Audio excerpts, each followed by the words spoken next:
Alright guys, so in this module we are literally going to get the depth of market, rip it apart and reconstruct it. We're going to start everything from scratch.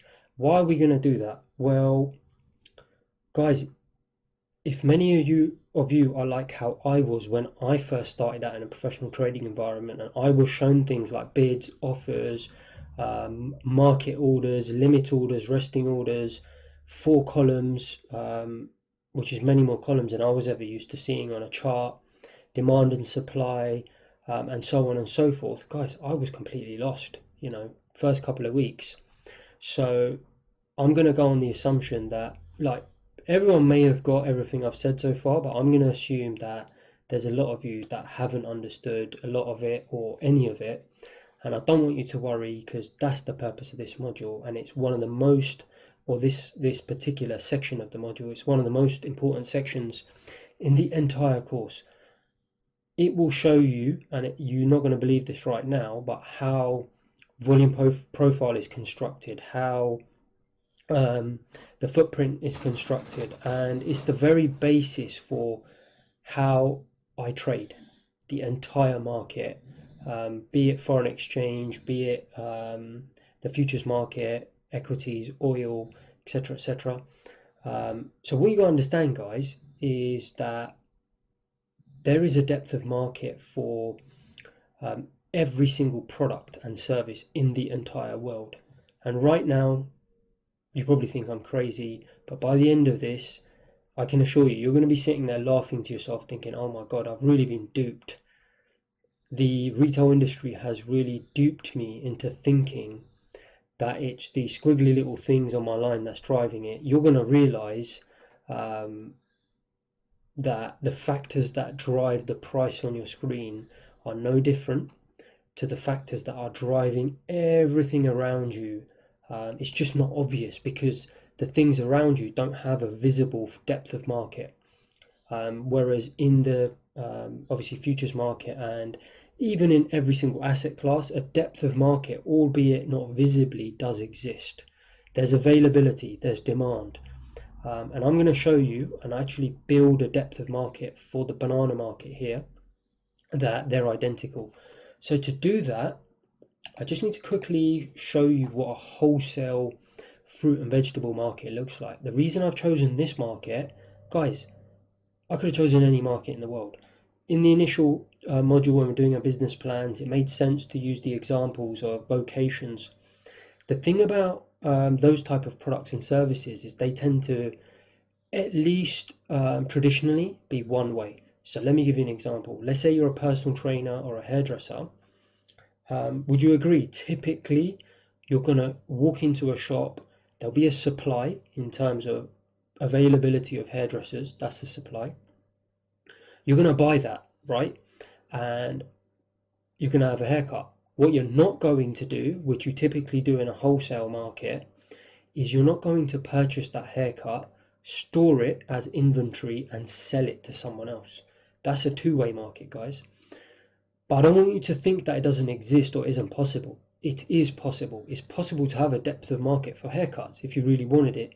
It's just not practical in the real world, and that's why those types of markets, restaurants are another one. Meals, you typically go in, you buy French fries, and you eat them. You don't sell them to someone else, but if you wanted to, you could, and you could create a depth of market. It's just that it's an illiquid market, something we talked about in module one. Liquid markets are things like wholesale markets where, so for example here, and I'm quite familiar with the fruit and veg market because my family has quite a big business in the fruit and veg. Maybe that's why I'm a trader, but it's fruit and veg, guys. It could be wine, it could be fish. These wholesale markets exist for clothes, for everything. And what you typically see, so you'll see individual traders here, and then you'll see large, you can almost think of these like institutions, and they've got inventory, right? So can you see here, there's a whole pallet. It's called a pallet.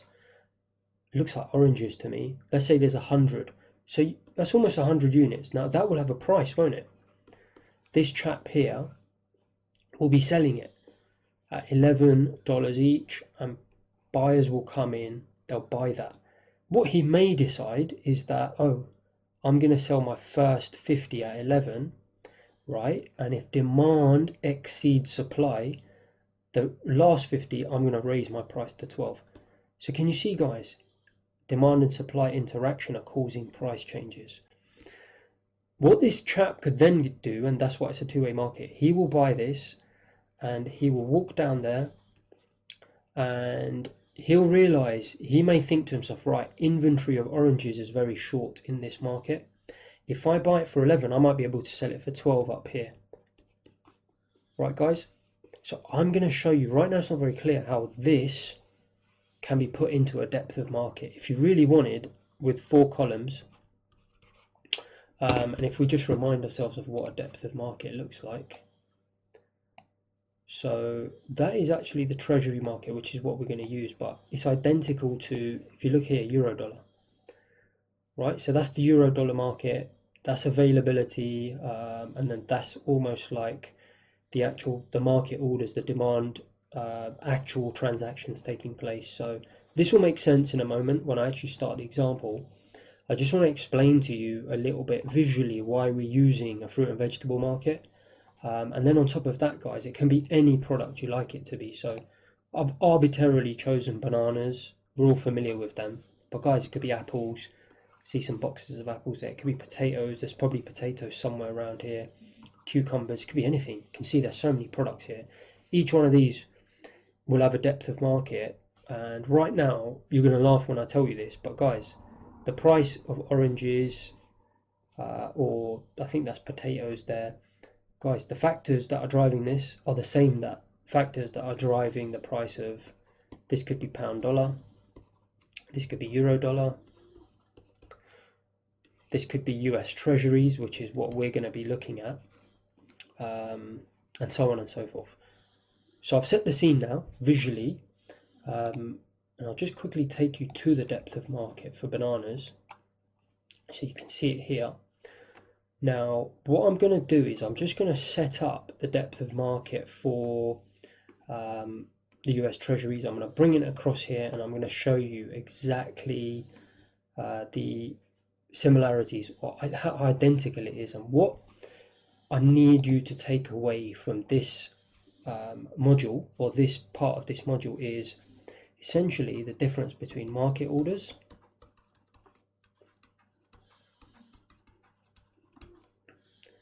limit orders, which you see on this column here. These are market orders. Just the difference between those two, guys, because it's these columns that will end up. I'm just going to bring that euro dollar chart back.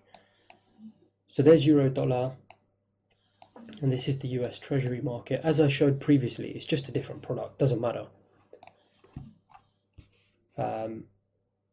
It's these market orders that is going to determine volume profile, footprint, and so on and so forth.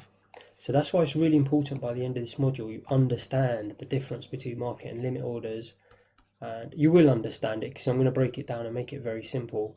And just remember that this is what feeds into volume profile, all volume tools really, footprint as well.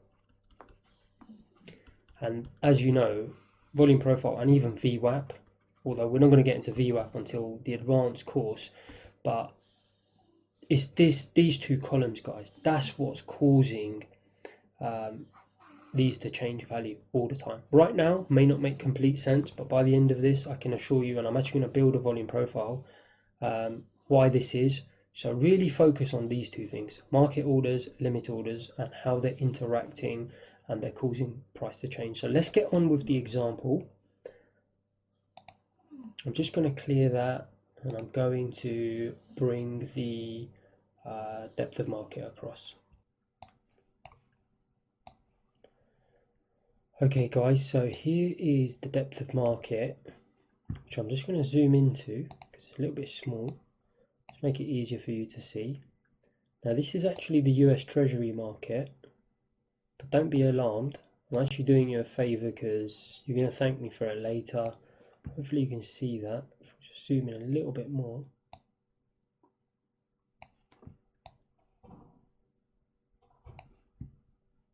Now there's a specific reason why I'm using this market over other ones you might be familiar with, because it's a little bit of a thicker market. That'll make sense in a moment what I mean by that, but basically it's in very, very liquid market. It's moves very slowly, and therefore it's much easier for me to do the teaching off of, because things like euro dollar, pound dollar, crude oil, guys, the markets are so thin, they'll be jumping around very, very quickly, and it'd be very difficult for me to obviously teach you properly. So therefore that's why I say I'm more than happy to teach you on them, but you're not going to really learn anything. So like I said, you'll thank me for it later. I'll show you the euro dollar market just to put you at ease. That is exactly the same thing, makes no difference.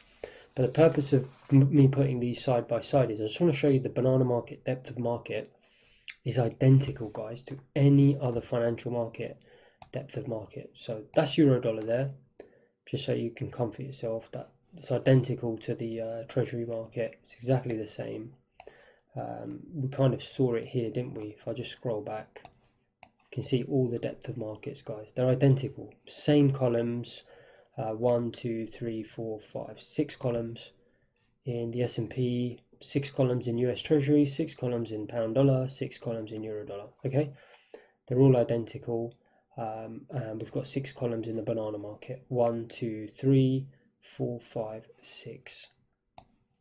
So as we can see, they're all identical. Now, first thing to notice is, Truth picked up on it. Can you see how it's populated in this column? But this is all blank, guys. Why is that?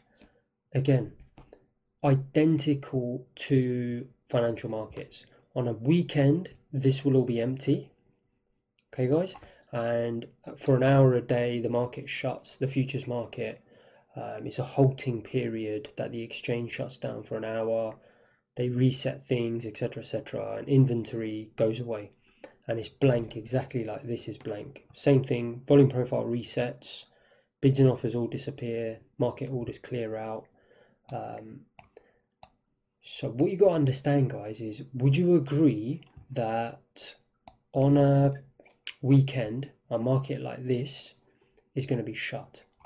There's not going to be anyone there, guys. There's not going to be any inventory. It's going to be blank, right? Then, and in fact, the fruit and veg market does operate. It opens quite early, say about 11 in the morning on a Sunday, 11 p.m. on a Sunday. So same thing as, this is UK time, same thing as the financial markets that open around Asia time, right? So Sunday night, UK time, they're opening up. So essentially, this will be blank and then it will start populating. Now, I'm going to go through things very, very slowly, so I apologize for the pace. But again, like I said, I wish someone had explained this to me very, very slowly, instead of just sticking me on a depth of market. It would have been helpful. So I want to try and explain this comprehensively as possible. So we're going to take things slowly. So just be patient if you get it. If you don't, then obviously keep rewinding and going back to things. But I'm going to explain it very, very slowly and show you how there is absolutely no difference between the banana wholesale market and the financial market. So again, let's put them side by side, and what I'm going to do first is I'm going to populate the banana market. Guys, the banana market's just open. Boom, people have just turned up, right? So can you see now it's populated exactly like the financial markets are. US Treasuries, euro dollar. You can see it's populated, right? And you can see here, what I mean by thick and thin is inventory. Guys, look at this. You've got 1,000, and actually right now as I record this, you've got this coronavirus stuff going on. So the market, even in treasuries, is thinner than it normally is. You'd have 4,000 contracts here in supply, on the offer and the bid side. And in euro dollar, maybe slightly more than what you're seeing here, maybe up to 80 or 100. Right now you're seeing a very thin market, but look at it relatively. Look, guys, on some of these bids, you've got 1,200 contracts. On the euro dollar, you've got 28. It's a very thin market. Again, that may not make sense to you, but we're going to explain that in a moment. But now let's compare the columns, guys. So as I said to you, it's incredibly important that we get you thinking in terms of what exactly, let me just get this correct guys, and I won't change it again, I'll just keep it there. Okay, so I'm going to keep that there permanently now, and apologies, I just got to open up my pen as well so I can actually start marking this stuff for you guys. Excellent. Okay, so what I want to do first is I just want to go through each column and the 6 columns that I've mentioned and show you how they are identical to the 6 columns in a depth of market, a financial depth of market. So I'm going to start with price because it's what everyone knows and is used to. Okay, so you've got the bid and you've got the offer, or you call it the ask on a retail platform. So what exactly is that, and why is it that you may not be familiar with exactly what that is? It's because you're used to seeing it horizontally, guys, on a retail platform.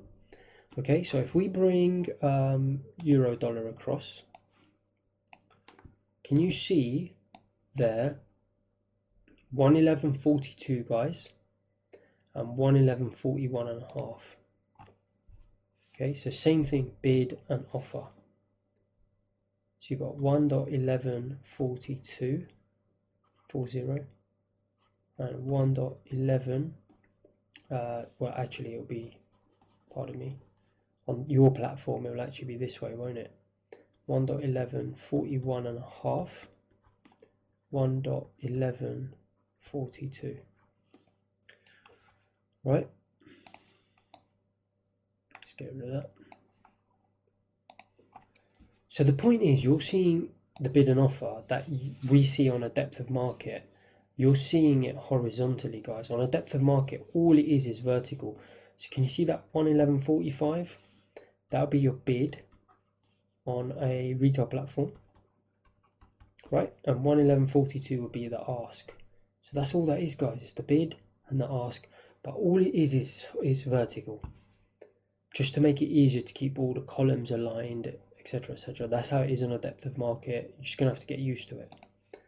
But my point is this: it's exactly the same in the banana market, depth of market, guys.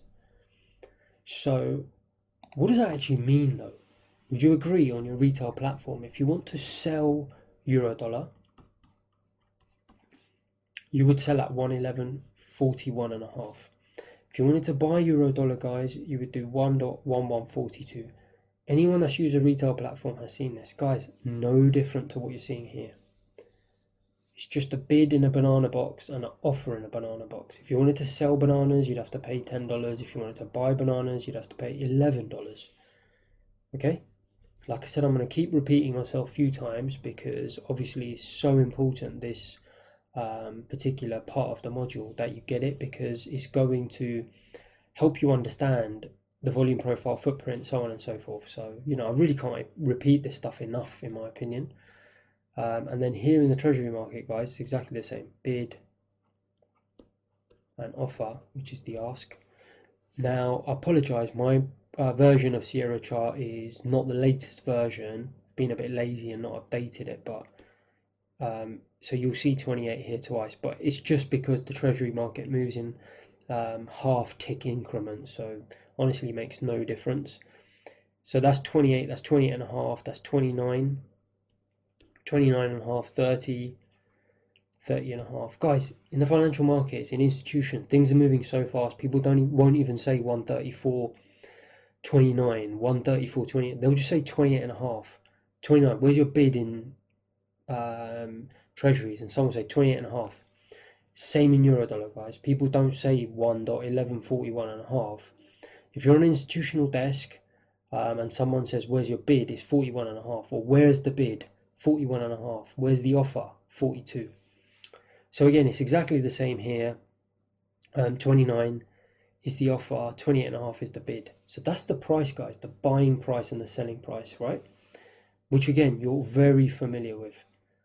So buy bananas at 11, sell bananas at 10, buy euro dollar at 42, sell euro dollar at 41 and a half. And again, it's just flipped so that you're seeing it vertically. That's all, okay? So that's column dealt with. Next column, guys, supply. From now on, I don't think I've mentioned it before, but it's really the first time we're looking at depth. Guys, this is supply. Okay, and this is supply. And this is demand. Okay, so what exactly is happening here? It's exactly what's happening here, guys, on a depth of market. So this banana market's opened, right? As I said, it's suddenly populated. Guys, 4 people have turned up at the open and decided to offer, that's why it's called the offer, for sale, offer for sale, $11. And even people use the ask. They've decided to ask for $11 for a box of bananas, right? What these guys are doing, guys, is they're bidding, in the sense they want to buy, right? When you want to buy something on eBay, what do? You place a bid. So that's why it's called a bid. These guys have turned up in the morning and said, look, I want to buy bananas at 10. These guys have said, well, okay, good luck to you, because I'm only willing to offer them to you at 11. Okay? So that's supply, guys. This is the supply of sales. This is a supply of buyers. People get confused by me saying supply, or thinking this is supply, but you're just going to have to get used to it. The fact that most liquid marketplaces are two-way. Liquid wholesale markets in the world are two-way markets. The reason why people get confused a lot by bids and offers being supply is, if you think about it, people are so used to buying things, demand and supply being one way. So, gym memberships, what do, guys? You buy it. What does the gym do? Sell it. So the gym's the supplier, you're the buyer. But the reality is, other examples, just very quickly, hairdressers. You go to a hairdresser, you buy a haircut. You don't buy it, then sell it. But the reality is you could, but it's a very illiquid marketplace. It'll be difficult for you. Guys, if you went to a hairdresser, bought a haircut, and then stood outside the hairdressers and said, I'm selling a haircut for this place, guys, people ain't going to buy it from you. They're just going to go straight to the hairdressers. It's a very illiquid marketplace. A, because they're going to go straight past you, but B, more importantly, guys, how many people are going to be walking past wanting a haircut? Not very many. It's a very illiquid marketplace. But financial markets, banana markets, chocolate wholesale markets, wine markets, wholesale markets, guys, crisps, whatever, so many items in the wholesale market are being bought and sold constantly. So you're just going to have to get your head around the fact that there's not only a supply of sellers, there's a supply of buyers. So again, if you wanted to sell Eurodollar, do you agree you'd need to have a supply of buyers? Guys, it's as simple as that. It's because it's a two-way market, you want to sell as well as buy, then you're just going to have to get your head around the fact that there needs to be supply on both sides. Inventory, supply of buyers, supply of sellers, okay? So that's all this is. 4 people willing to buy, supply of buyers, 4 people willing to sell, okay? Now let's have a look at the depth of market. Guys, exactly the same thing, supply columns. 41 people willing to buy US Treasuries at 20.5. 1,165 people willing to sell US Treasuries at 29. No difference to the banana market, right? So far, identical. Now there is a key point just to mention here, and it's applicable to all markets. Of course, for simplicity, we're just assuming that each one of these people has one item. Here we're assuming that each one of these people only wants to buy or sell one contract. The reality is that's not going to be the case, guys. You see here the number 41. More than likely, that could be one institution wanting to buy 41 contracts. Or this could be one institution wanting to sell 1,165, or it could be, it could be 2 people wanting to buy 20 and another guy wanting to buy 21, so it makes it up to 41. And guys, exactly the same in Eurodollar. Yeah, just so you can see, it doesn't matter that I'm showing you the treasury market. Ideally, I want to show you the pound dollar or the euro dollar market, but guys, it's the first time you've seen this. You're going to see it moving up and down like a yo-yo. It's going to make no sense to you. It's just no point me showing you this market. So here you've got 9 people willing to buy, 9 people willing to sell euro dollar. Exactly the same thing, no difference. Doesn't matter what it is, stocks, bonds, oils, commodities, foreign exchange, it's all the same. You're gonna have a depth of market with a supply, inventory, which then demand will need to interact with for the price to move. So let's come back to this example. So we've dealt with those columns. Now these columns, guys, are demand. Okay, actual transactions taking place, and they're recorded in this column. I'm not going to explain that in a moment, but you can see already some numbers here. I don't want to explain it right now because I'm going to fast forward this example. I'm actually going to have this as an interactive example in the banana market, and these columns are going to start making sense to you as we go along. So I'm going to clear everything, and the banana market is open, and we're going to start the banana market. So let's just remind ourselves exactly what's going on here at the opening of the banana market, guys. You've got 4 people on the bid at 10, 4 people on the offer at 11. Right? What exactly does that mean? What that means is that this banana market, the big wholesale market that you saw, has just opened up. You've walked in, and essentially there's 4 people who are advertising themselves as buyers, and there's 4 people who are advertising themselves as sellers, right? So the problem is, though, the prices are different. So the buyers are saying, look, we're willing to buy bananas today at 10. The sellers are saying, well, good luck to you.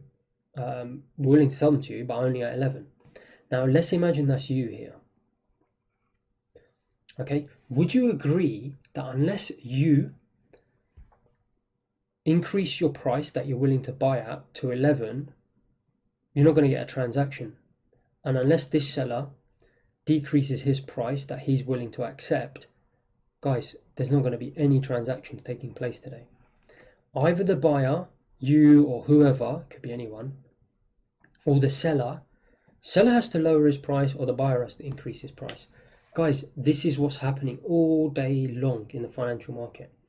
You'll have supply meet supply. Guys, it doesn't matter.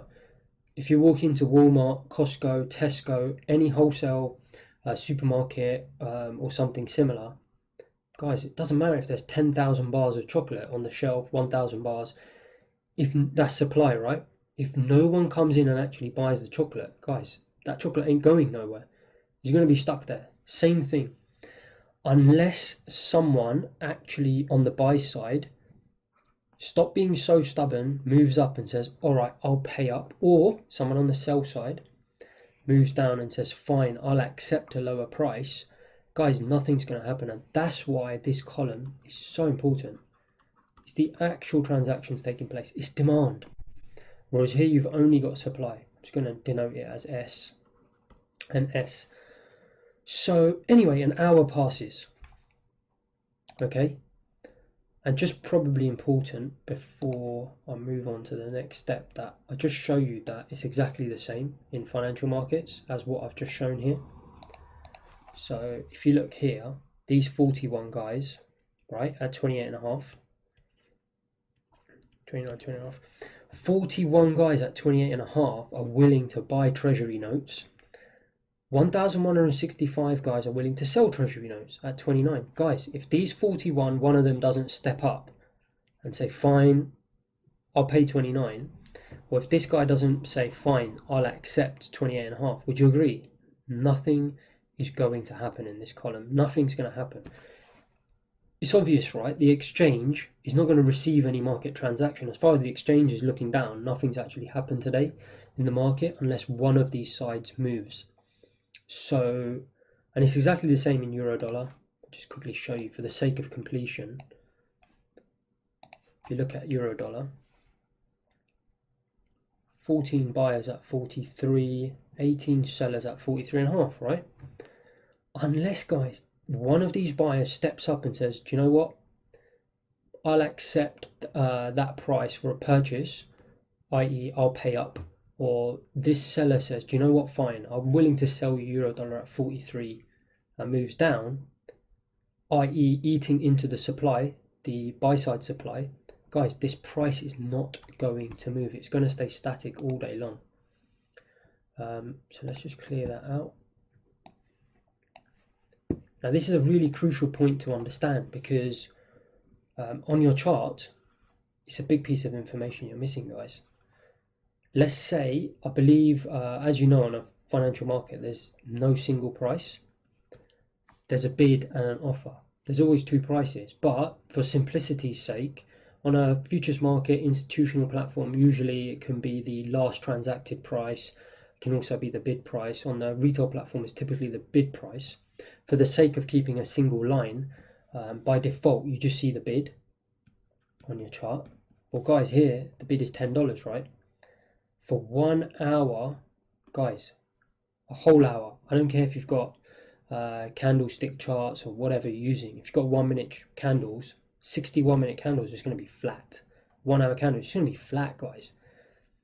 The whole chart is just going to be flat unless you, in this banana market, move up and say, fine, I'll accept and pay 11, place a market order, demand, or this guy places a market order, demand, and says, fine, I'm willing to accept $10 for my box of bananas.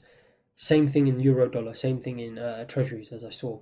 We got to understand, guys, I don't care if the RSI is at the lowest point in history of divergence and you've got some moving average down there, trend line. Guys, take all that stuff, go and find the nearest dustbin and put it in there, because if you look at that stuff in a professional trading environment, guys, you're going to not last a week.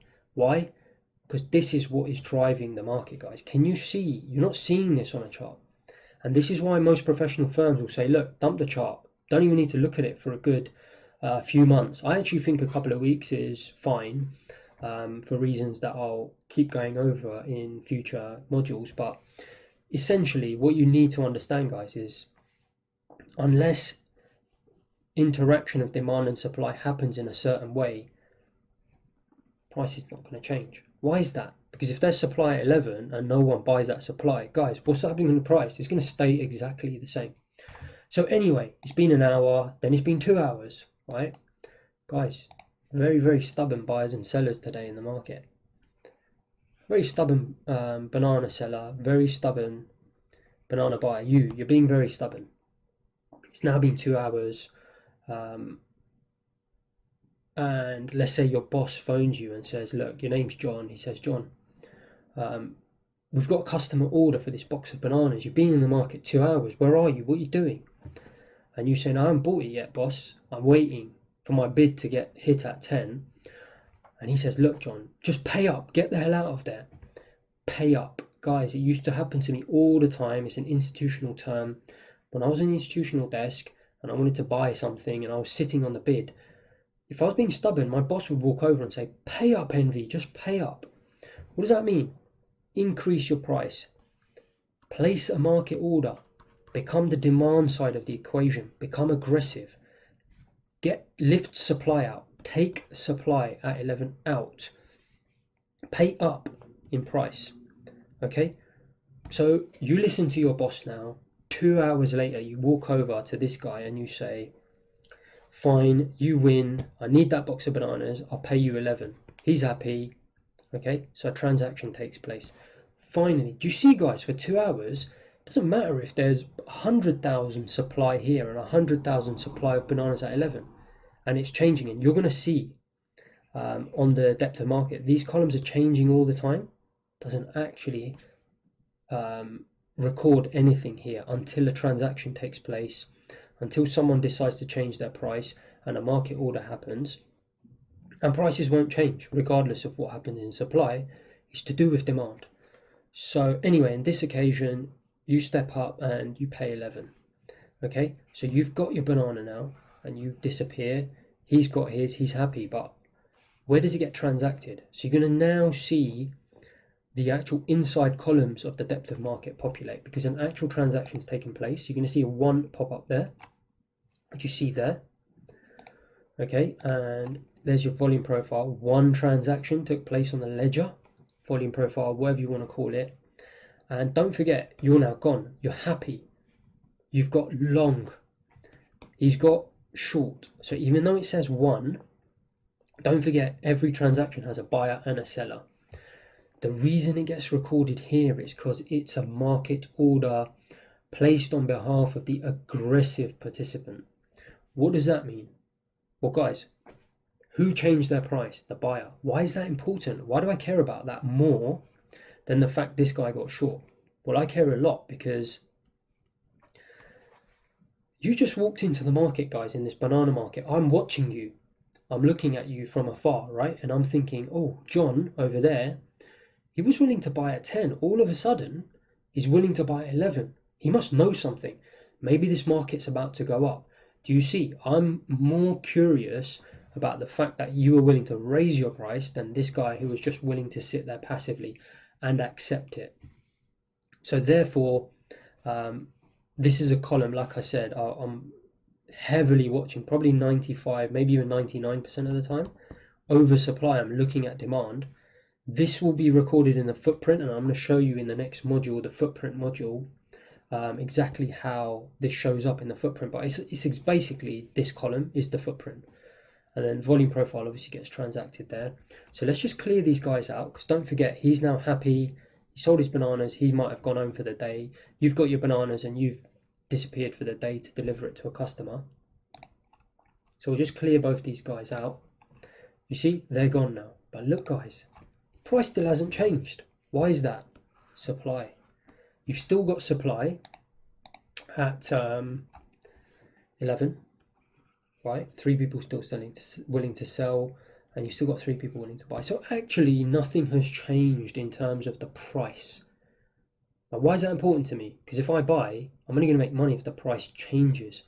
So yep, I've got a good piece of information that one aggressive participant has placed a market order to buy bananas. Same thing I'm going to show you here in a moment on the depth of market. But the point is the price hasn't changed. So in our retail platform where we've got the price of euro, dollar, or whatever it is, it's still a flat price, guys.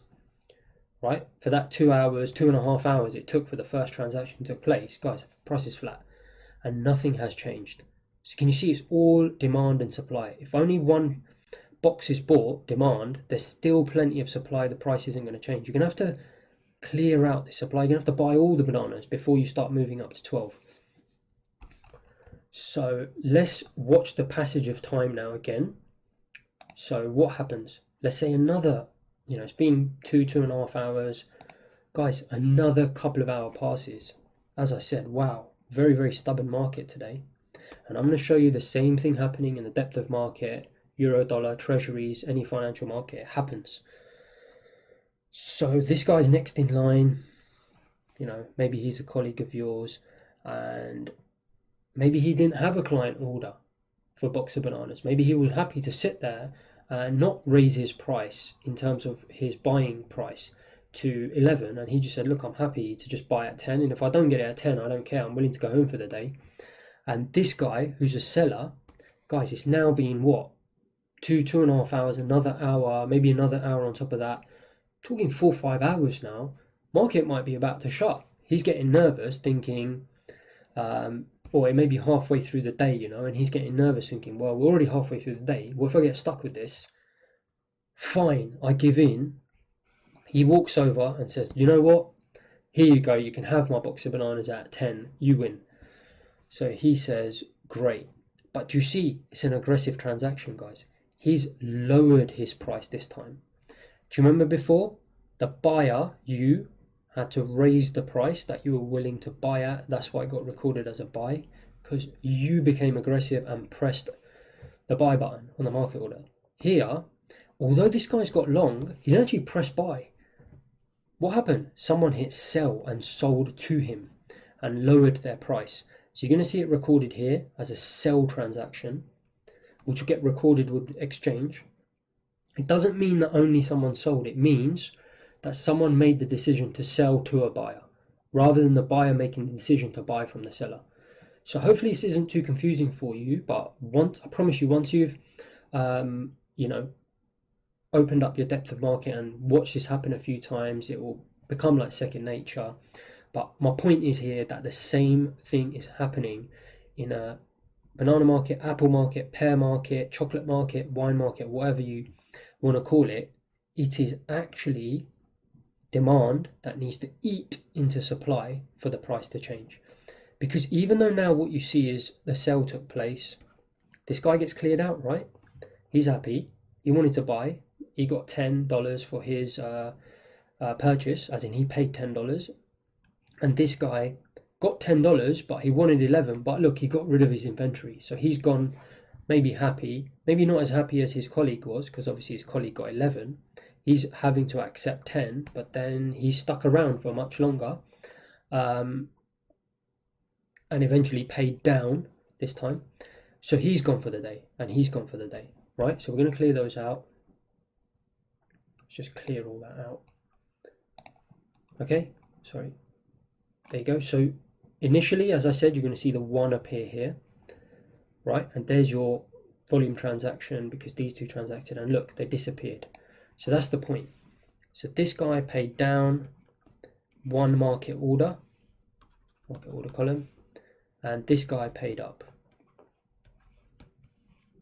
Okay, so you got long at 11, your colleague got long at 10.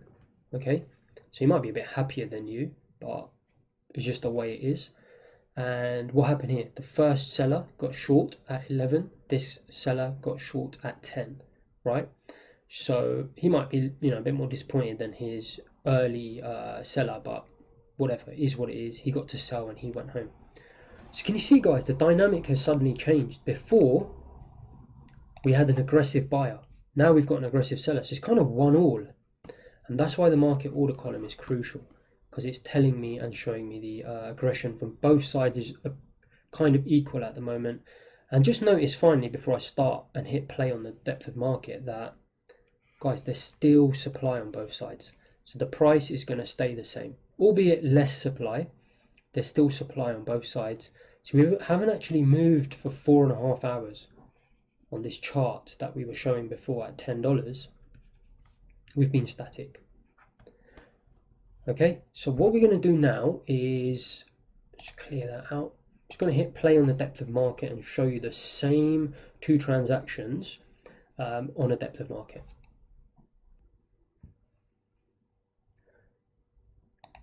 So I've just hit play on the depth of market and you can see it's moving around, and I don't know if you just saw that, guys. The first thing I did there was just clear. Now you'll be able to do this, you can do this any time of day if you like, where you just clearing out the recent bid and ask volume. So it's just cleaning it out so I can almost make it equal to the example that we're seeing, a fresh market. So I'm just going to clear the middle market orders out for you. So that's what you're seeing there. Just get rid of that. And let's just play the action again. What you've also may have noticed is, like I said, on my platform, it doesn't show the half increments, but guys, believe me, it makes no difference. I've just drawn it in there so it's easier for you to see it, that, it's 28, 20 and a half, and so on and so forth. So the market at the moment is what? Bid 28, offer 28 and a half. The market in bananas is bid 10, offer 11. So let's just clear out the bids and offers, which we have. So what have we got at the moment? The market's just opened. Do you agree, guys? 824 buyers have stepped in. 750 sellers have stepped in. Okay, do you remember in the morning, what did we have? We had, I'm just going to use a line here, 4 buyers, 4 sellers. 4 on the bid at 10, right? And sorry about this, just get my pen ready. 4 on the offer at 11. Guys, what difference is it? It's a banana market, it's a treasury market, euro dollar market, no difference. This time we got 750 offers. Now remember, it could be several people, one person, but we're going to assume it's 750 sellers, just so I can get my point across, who are offering to sell. but it's 28.5. Guys, it could be anything. Euro dollar, you heard me saying whatever the price was earlier, around the 40 mark, 40.5. Here it's 28.5. Who cares what it is? It's a price. And that price is the price that's being offered, right? By 750 people here. And these people are bidding 28, same as the banana market. It could be bananas, it could be anything. So now we're just going to play it, and I want you to watch what happens to these two columns that I've circled. Okay, so it's just playing along. Yeah, can you see how that's changing, guys? So here, what just happened there? It was at about 800, whatever the exact number was, and it's gone down to about 650, right? So let's just back that up again. 816 down to say 630, right? So also about 180 contracts. Guys, can you see anything transacting here? Nothing. And this was my point before where I said, look, it doesn't matter how many people are supplying bananas on the offer side or supplying bids on the bid side. It doesn't matter what the supply is. Remember that? Supply. Guys, no different. Supply. And again, I apologize for the pace. I'm going very slowly. It took me a while to get it. I'm going to assume that people were like me and it's going to take them a while to get it. If you get it already, fine. You can crack on. But because this is what forms a volume profile and footprint, I'm going to take as long as necessary, as I think necessary. And don't forget, guys, if you're sitting in a professional firm, guys, you're going to be spending a month, 2, 3, 4 months doing this stuff. Me taking a couple of hours of your time to explain this is really minuscule in comparison. So just bear with me and it will be helpful for you in the future. So you saw that reduced by 170. Guys, nothing got transacted on the volume profile, right? As you saw before, we had 4 people here, 4 people here. Didn't matter, that supply is changing. Like I said, there could be a supermarket like Costco or Walmart that has 1,000, the chocolate bar example I used before, they may have 1,000 chocolate bars on their shelf. Guys, they may decide to come along and say, do you know what, let's put 10,000 on there. Guys, if no one buys a thing, what difference does it make? Who cares? Makes no difference. So that's the supply side, right?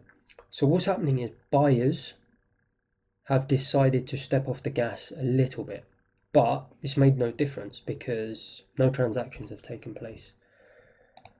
Okay, so this is going to continue. And I'll just show you how that, if you look there, 56,720 didn't change. Okay, so it dropped to, now it's dropped to 600. You see that 56,720? Guys, it stayed identical, it hasn't moved. Okay, so let's just press play again.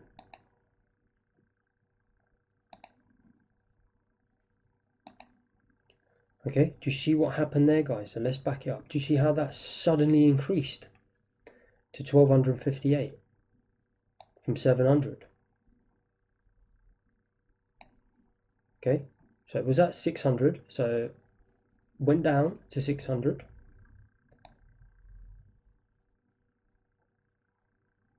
Okay, then 700. That's why I said 700, because I mean I've been watching this thing for so long. I spotted the 700 at the blink of an eye, and then it shot up to 1,200, 1,000, 1,200.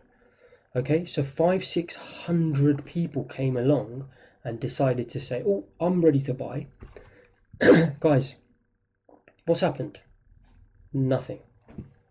So same thing here as I said this morning. If you're bidding 10 for a box of bananas, another 500 people come along. Guys, if these guys don't want to sell to you at that price, it makes no difference. 500-600 contracts have been added at 28. If these guys at 28.5 don't want to do what, pay down, if you remember from before, guys, nothing is going to happen. So as I said, would you agree, one of these sides is going to have to give in for the price to change. Either, as we saw in the example, you paid up, right, to 11, or what happened afterwards was the seller paid down to 10. Now in this example, you're actually going to see can't remember off the top of my head. I believe a seller comes in first. But either way, we'll deal with it, whatever happens. But one of these guys obviously eventually is going to capitulate. So the guy selling treasuries at 28.5 is just going to give in and say, look, basically I need to get rid of this thing. I'll hit the bid at 28. Exactly the same way you saw with the bananas, or it may happen the other way, but I do believe it's a seller first. But let's see what happens. Either way, one side eventually capitulates. So when I said to you before, guys, it's normal in a banana market, you're going to be stubborn. You're going to try and get the price you want. You can see it yourself. Don't take my word for it. I've just shown it to you in the financial markets. Look, guys, these guys, they're playing around. They're posturing with each other. The buyers, they're trying to say, look, we've got a desire to buy. The sellers are saying, we don't care.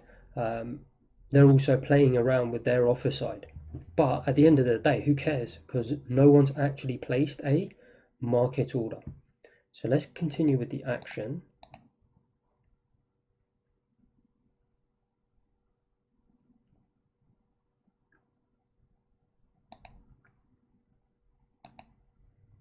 Okay, so there you go. Someone eventually caved in and said, okay, we'll do what? I'm going to sell 3, right? So this is the market orders. Okay, guys, this will get recorded in the footprint and in the volume profile. So this would have been 56,720, and it's just gone up 3. So did you notice, guys, this went up and down by hundreds of contracts. The 600 went up, it went down. This went up to, 1,200, 1,300. It came back down to 900.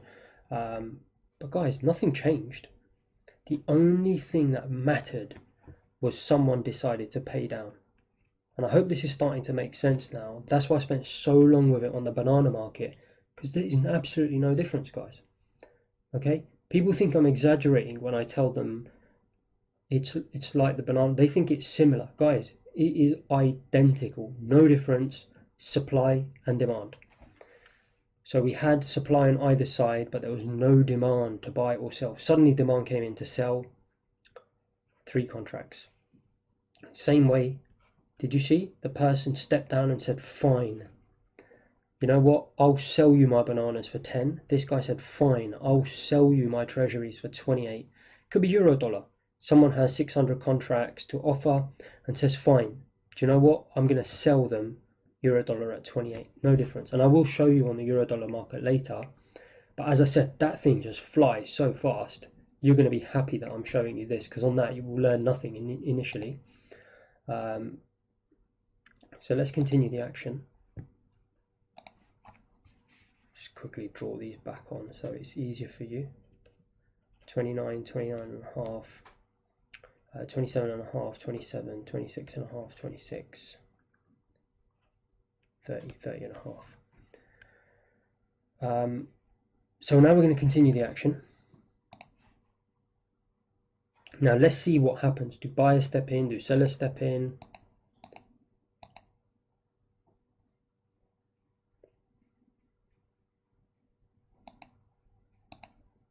Again, you can see, guys, the bids and offers are changing, right?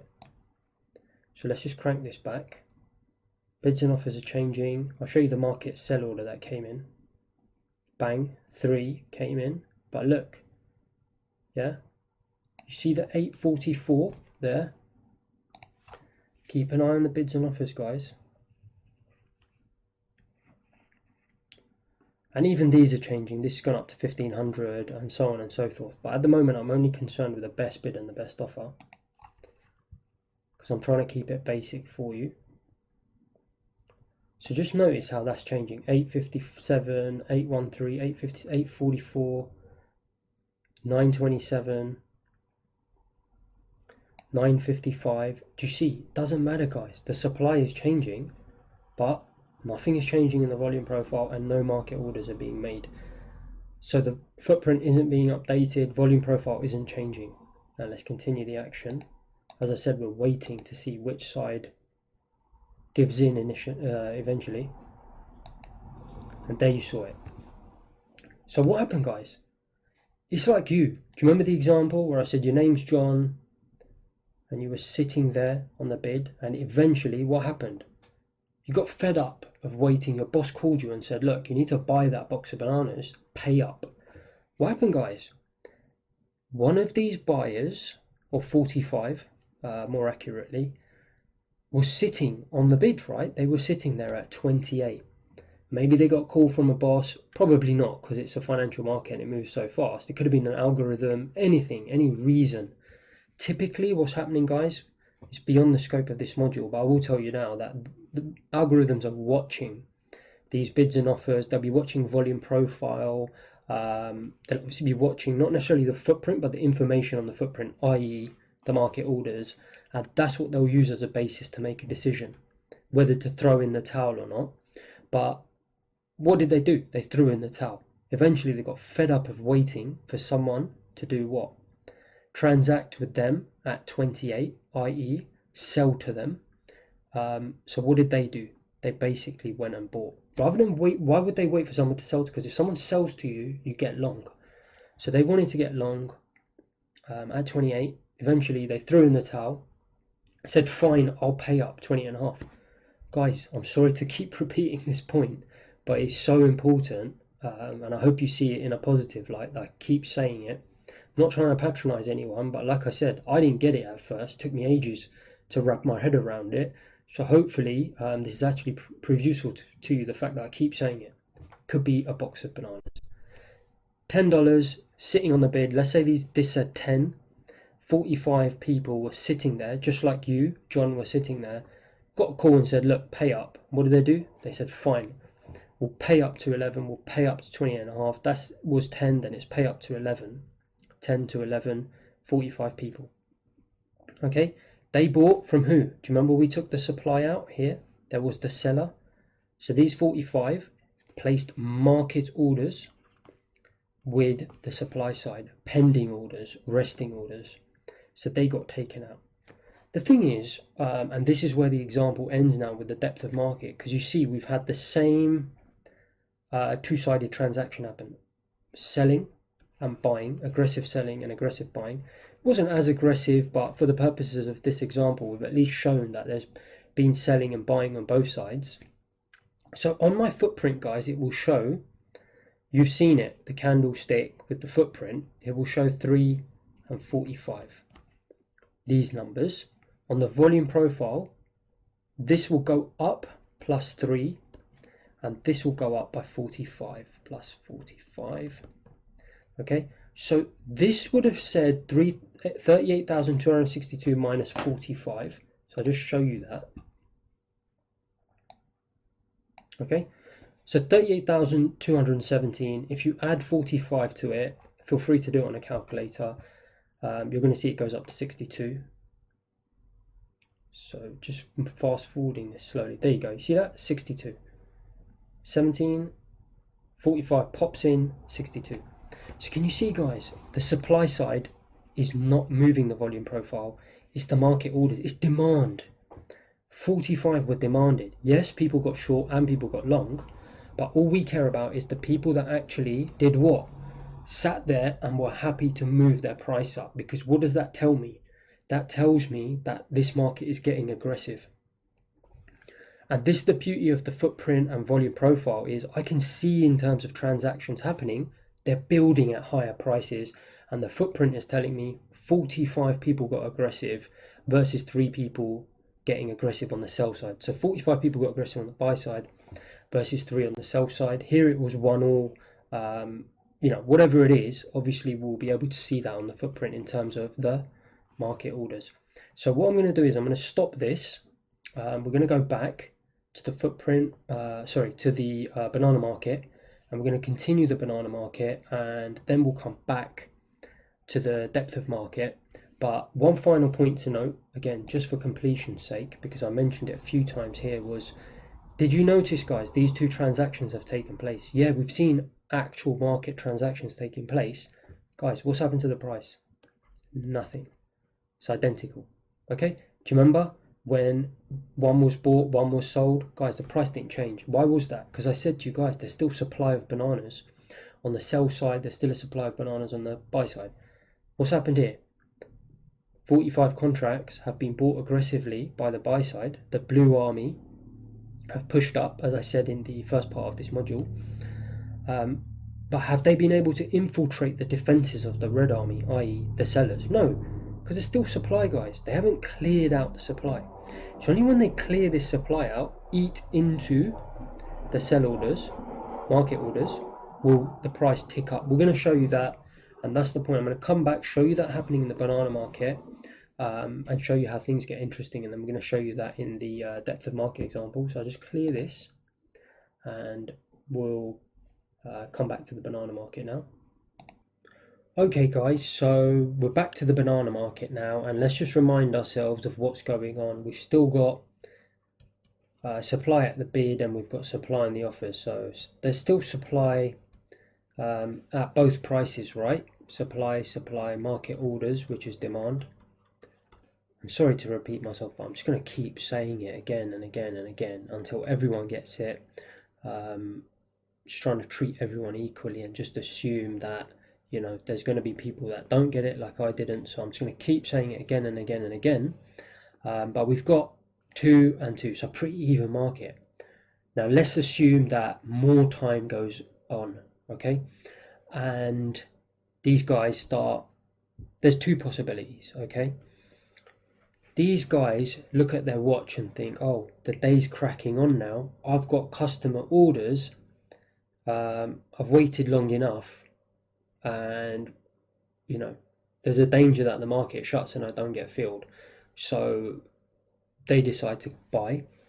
Both these guys need to get filled, so they decide to buy and they clear this out. There's another alternative, right? But we don't know because we can't get inside the head of people. We can obviously make an educated guess, and believe me, algorithms, hedge funds, institutions are doing this all day long, looking at supply and demand, guys, not indicators. They're looking at this, the depth of market or volume tools they'll be looking at to try and get clued in as to any tiny shifts in supply and demand. These guys might have some information that leads them to believe that if they purchased these bananas at 11, then they may be able to sell them on for a profit, right? We don't know. The fact is that after some time, these guys decide, right, we need to make our move now. So they pay up to 11. The big difference this time, guys, is when the previous purchases were made, there was still supply. Look what they've done. They've just wiped it all out. And they've actually been willing to pay up.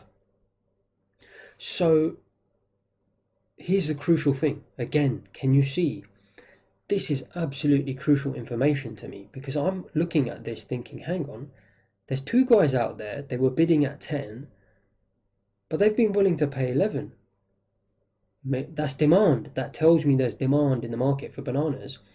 I can see that aggression is coming in. So clearly that's information to me. So what happens, as we said before anyway, is as we saw before, even though there's movements in supply, it doesn't get recorded until a market order occurs. Someone pays up or pays down. So in this instance, the bidders paid up. So what's going to happen to this 1? It's going to change into a 3. It's a cumulative number. 1 plus the 2 buys is 3. We're also going to see 2 clearly get transacted here. Okay, and then obviously this is going to get cleared out, guys. Now again, the key is this time they've cleared this out, so the price is going to move, guys. And I haven't said it at all. It's the first time I'm coming to it because I didn't want to overwhelm anyone. But guys, there you have it. This is what actually causes the price to move on your chart. It is supply being cleared out by demand, which kind of makes sense if you think about any market. Once you clear out supply of one price, you move on to the next. It's as simple as that. And like I said, it's happening in the banana market. And I'm going to show you that it's happening in every single financial market in the same way. So let's just move this along. Okay, so this one is going to shift to a 3. These are going to get cleared out and the volume profile is going to build. So there you go. You can see that jumped to 3 on the volume profile. That's now turned into a 3, and these guys are going to get cleared out, which, so I'll just back it up and show you that again. Okay, 1 turned to a 3, volume profile, market orders, These two guys transacted, demanded from the suppliers 2 extra boxes of bananas, so got recorded as market orders, and now also these guys are going to get cleared out. Okay, there you go.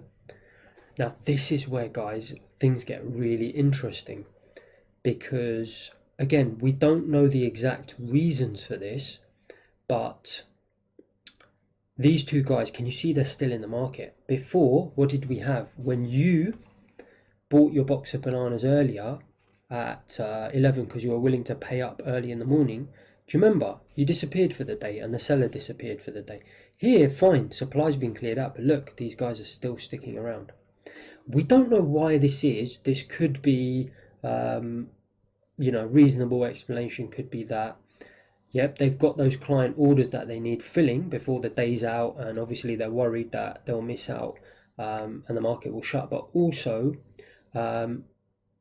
it could be that, so coming back to that reason, that they have more than 2 they need to buy, right? Perfectly reasonable that they need to fulfill more than 2 client orders for bananas. It could be that they need 4, 5, 6, we don't know. But the fact is they're still there and they're hungry to purchase more. Okay, now basically, can you see the gap between the bid and the offer is now 2? Why is that? Because that's another thing that occurred when these guys moved up here. Look what happened to the offer, guys. It went from 11 to 12. Boom, it shifted up. Okay, why is that? Because there's no more supply at 11. The offer price has now gone to 12. These guys are now going to have to pay 12, right? They'll have to pay up to 12. They're not too keen to obviously pay up 2 prices, but they're also cognizant of the fact that, we're in an aggressive market. Look, guys, we've had 3 aggressive purchases and only 1 aggressive sale. So 3 pieces of demand versus 1. What's the ratio? 3 to 1. On the footprint, you'll see this ratio talked about all the time, an imbalance of 3. But that is, when people in institutional circles talk about imbalances, that's what they're talking about. Market orders, guys, demand. Demand of buys exceeded demand of sells by 3 to 1. So yeah, the market is aggressive right now. It's starting to build up a little bit of steam in terms of the price wanting to go up, right? So again, what they think to themselves is, look, we don't necessarily want to go up too, but if we stay here in an aggressive market, what's the chances, guys, of these sellers coming down? Would you agree? It's very unlikely. If you were holding a box of bananas and you were sitting there, that's you on the offer side, you had them at $12, you're looking below you in terms of price, depth of market, and you see all this aggression coming in. You've just seen people willing to buy at 11. Wow. And only one will. What? You're going to stand your ground, aren't you? So what these guys do is they say, fine, all right, we accept it. We're unlikely to get the extra orders we need of bananas at 10. Let's move up 1. So what these guys will do is they're going to move up there. Okay. What's also going to happen, guys, what you've got to realize is, as I said, these sellers can see this on the depth of market. All these sellers, suppliers, they can see this, guys. This 1,177 can see that 45. These 1126 can see 45 have just transacted. You're going to back off, aren't you? If aggression is coming towards you, you're not going to move towards it. Obviously, you're going to stand your ground or move back or back up. So that's exactly what is happening, guys. These guys can see it. They're very unlikely to come down, which is why the bidders go up. And secondly, guys, these guys are also watching. Just like this side, this 1,604 buyers can see that the market's getting aggressive. Guys, they want in on the action as well. They're not just going to sit here at $9, sitting, $2, $3 away from where the price is, the best offer is. So what they'll also do is they're also going to move right up. So what you're going to see is you're going to see aggression coming on the buy side as a result of aggression building on the demand side. I'm going to show you this in the depth of market, but let's just fast forward this so we can just reflect that on here. Okay, so we're going to move all the buyers up because obviously they've seen the aggression and for the reasons that I described. Okay, so those two move up, and look, a bunch of guys now are going to join them. See that? And then everyone else, look at the gap, guys. You know, you're not going to sit there at 8. If you really want to get long of this market, you're going to move up as well. So they move up, new buyers come in, and guys, can you see how momentum starts to build in all financial markets? Look what's happening, guys. We called it the blue army, but it's buyers. Buyers are suddenly starting to come in, and look what's happening to sellers. Look at the difference, guys. Buyers are now, look, out of nowhere, it's suddenly momentum has shifted, price has moved up. And I say that, I'm going to go to the depth of market now. I'm going to hit play and I'm going to show you this happening in the depth of market. But just in terms of institutional speak and your chart, because earlier we talked about the chart flatlining at a bid of $10, right? This is one of the most critical moments of the entire institutional course. Why is that? Well, let's just back this up a moment, guys. And I'll just clean that out. One critical thing has happened, and that is that price has moved up. Before, when buys and sells were happening, price wasn't moving. Now, the supply has cleared out at 11, right? It's all cleared out, and look what's happened to the price.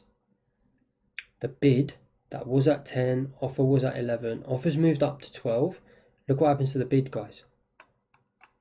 As I move this, it goes up to 11, right? So we were at 10, bid's gone up to 11 now, as those guys all move up. Guys, this is called a tick up in institutions, and you may have heard the term before, but there's another word for it. It's called, we'll say, you know, if I'm on the institutional trading desk, I might be talking to my colleague, I'll say, oh, the market's gone bid. So what that means is that the market has, the bid has moved up. The bid, the buyers, have caused the price to go up. You can go offered as well when it's the other side. But the institutional speak, if you're on a desk, many times, obviously I would have used this terminology. I may have said it to my boss that, oh, the market's bid, keep an eye on it. That's what I mean, is the bid has shifted from 10 to 11. Guys, it's bid. You know, on eBay, if you're buying a product and the price is going up, you can say it's well bid. So, you know, it's a pretty commonly used term, but that's what it means in any wholesale market. The banana market's just gone bid. I'm going to show you the treasury market going bid, and at some stage throughout the course, I'll obviously show you the pound dollar, euro dollar, S&P 500, whatever market will go bid. Guys, the market went from 10 bid to 11 bid, 12 offer. Before it was at 10 bid. So can you see, guys, now? I don't know how long that was, but let's just assume it was 3-4 hours in. We said this was an hour before. Apologies, got the wrong gradient there of pen. So we said that the market was stuck at 10, and I kept saying, look, the supply needs to be cleared at 11 before we can move up. Those guys got aggressive, cleared out the bananas that were on sale at 11, and what happened to the bid? Ticked up. Okay, guys, why I say this is the most critical moment in the course, because now you're seeing, guys, it's no indicator that's caused this to tick up. It is buyers, demand, clearing supply. That's what causes this to tick up. And again, one of the major reasons why in professional trading environments, you know, the most profitable algorithms in the world are using the depth of market. They're programmed to read the depth, demand and supply. I say depth is supply, but you know, they're using demand, they're using supply. I prefer the demand side, but obviously everyone is slightly different. So now what we're going to do is we're going to press play, and I'm going to show you this exact scenario play out in the depth of market, and then again we'll come back to the banana market. Okay, guys? So just going to back this up, guys. So obviously we know it's at 3 and 45. I'm just going to show you some offers being cleared out and how the financial market actually ticks up. All right, so let's back this up again. Right, so we had 3 contracts hit the bid at 28. Right, and we're just waiting for offers to be lifted. There you go. So 45 got hit on the offer side, or lifted, as we like to say in institutional speak. Now, would you agree, guys? There's 215 contracts left that need to be lifted in the same way those 2 guys were still here that needed to be cleared out. Can you see these 215? They still need to be cleared out. Now, we're going to see literally as I hit play. Obviously, people can see the aggression coming in the buyers. Some of these buyers, like those 2 buyers in the banana market that, you know, just decided they'd had enough of waiting. You're going to see these buyers, 1098, some of these have enough, and they just literally wipe out the supply as soon as I hit play. There you go. Okay, so what's happened is the market has now ticked up. So let's back that up.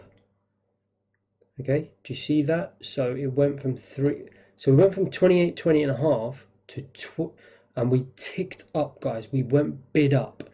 We went from 28 bid 28 and a half offer to 28 and a half bid 29 offer. Let's have a look at that again. Okay, so 45 get lifted. Look, we're at 28, 20 and a half. The bids 1090. They're all going to move up, guys, as we saw in the other example in the banana market. See that? 422 move up. Okay, keep rewinding it if you have to, but immediately the bids move up 1 level. The same way, guys, that you saw the bidders moving up here, then slowly the bid started filling in. What you're seeing here is the bids have moved up. Okay, and then we're going to come back to it anyway, but the point is the bids have moved up, and you can see they're starting to fill out actually quite nicely. Look at this, 1,600, 1,200. Okay, guys, some of these offers have backed off a little bit. They can sense the aggression coming in, and this pattern is going to continue. But first, let's go back to banana market, then we're going to come back here. Just wanted to show you that it's exactly the same here. And in fact, what I'll do is, so you've seen the market tick up, guys, and you saw, let's just remind ourselves how long it took for the market to tick up in treasuries, right? Sitting, waiting, nothing's happening, supply's changing, no one's lifting, no demand is coming. There's a lot of supply changing, but no market transactions. And we're going to see 3 come in, hit the bid. Now we're going to see some offers lifted, 45, and then they're all going to get taken out, aren't they? So let's just give it a second. Boom, there you go, boom. So there, did you see how long it took, guys, for that to happen? Now, got a little treat for you guys. This is where you're going to thank me. Just get rid of all this writing. Why I'm not using the, and I got a laugh, why I'm not using the euro dollar or pound dollar market, because let me show you. Okay, this is euro dollar, guys, exactly the same thing. You're starting to get used to it now. Okay, now look what happens. Look how fast, guys. Do you see that? Guys, we just moved, what, 1, 2, 3, 4, 5, 6 prices in the blink of an eye got taken out. Okay, 7, 8, 9, all these prices, look, guys, they're moving up and down like a yo-yo. Now, to me, I can read that because I've been watching this for years and years and years. But guys, I've never seen that before. How am I supposed to teach you on something like that? It's impossible, right? Look what I did here. I cleared it. Where was the clearance?